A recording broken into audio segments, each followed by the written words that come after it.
Chapter 8, Renunciation. There is no coal of character so dead that it will not glow and flame if but slightly turned. Resist not evil. Whosoever shall smite thee on thy right cheek, turn to him the other also.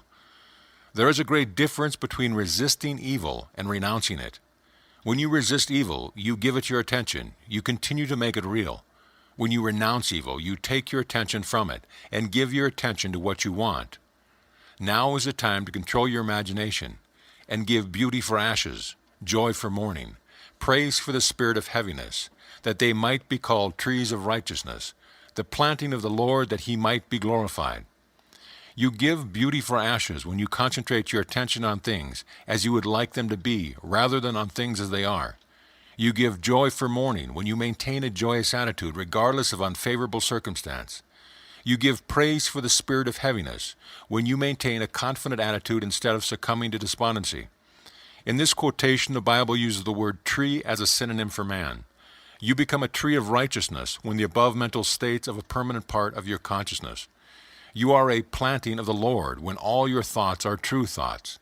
He is I am, as described in chapter 1. I am is glorified when your highest concept of yourself is manifest.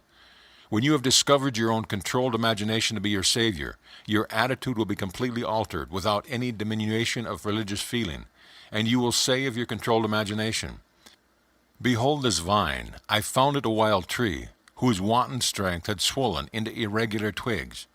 But I pruned the plant, and it grew temperate in its vain expanse of useless leaves, and nodded as you see into these clean, full clusters, to repay the hand that wisely wounded it." By vine is meant your imagination, which in its uncontrolled state expands its energy in useless or destructive thoughts and feelings. But you, just as the vine is pruned by cutting away its useless branches and roots, prune your imagination by withdrawing your attention from all unlovingly and destructive ideas and concentrating on the ideal you wish to attain. The happier, more noble life you will experience will be the result of wisely pruning your own imaginations. Yes, be pruned of all unloving thoughts and feelings that you may. Think truly, and thy thoughts shall the world's famine feed. Speak truly, and each word of thine shall be a fruitful seed.